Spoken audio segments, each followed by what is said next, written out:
Hello friends, welcome to Vyjayanthi kitchen. நம்ம கிச்சனில் இன்றைக்கி தக்காளி புதினா இது ரெண்டுத்தையும் வச்சு சட்னி செய்ய போகிறோம். இது வந்து சப்பாத்தி, இட்லி, தோசை இது கூட வச்சு சாப்பிட்றதுக்கு சூப்பராக இருக்குங்க. இது வந்து சிம்பிளாக தான் செய்கிறது, பட் டேஸ்ட் வந்து ரொம்ப அதிகமாகவே இருக்கும்.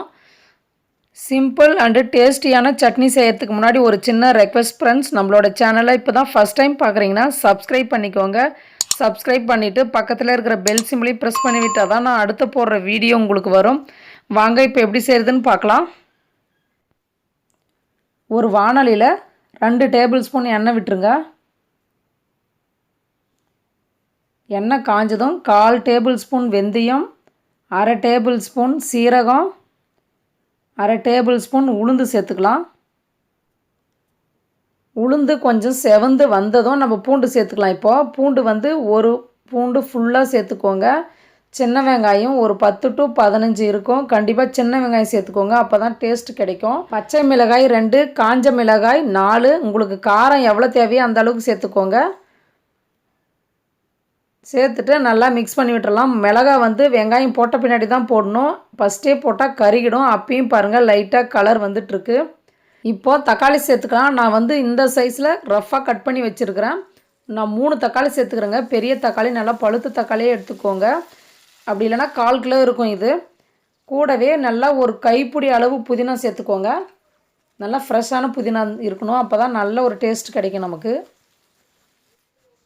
இப்போ எல்லாத்தையும் சேர்த்துட்டு நல்லா மிக்ஸ் பண்ணி விட்டுருங்க. கேஸை மீடியம் ஃப்ளேமில் வச்சு நல்லா வதக்கி விட்டுட்டே இருங்க, அப்போ தான் அடி பிடிக்காமல் இருக்கும். நம்மளுக்கு தண்ணியெல்லாம் நல்லா வற்றிட்டு தக்காளி மட்டும் இருக்கணும். அந்த ஸ்டேஜில் தான் நம்ம இது வந்து ஆஃப் பண்ணணும். பாருங்கள், இப்போ தண்ணி கொஞ்சம் கூட இல்லை பாருங்கள், இந்த மாதிரி இருக்கணும். நல்லா தொக்கு மாதிரி இருக்குது. இப்போ நம்ம ஆஃப் பண்ணிடலாம். ஆஃப் பண்ணிவிட்டு நல்லா ஆற வச்சுட்டு, கொஞ்சம் கூட சூடே இருக்கக்கூடாது.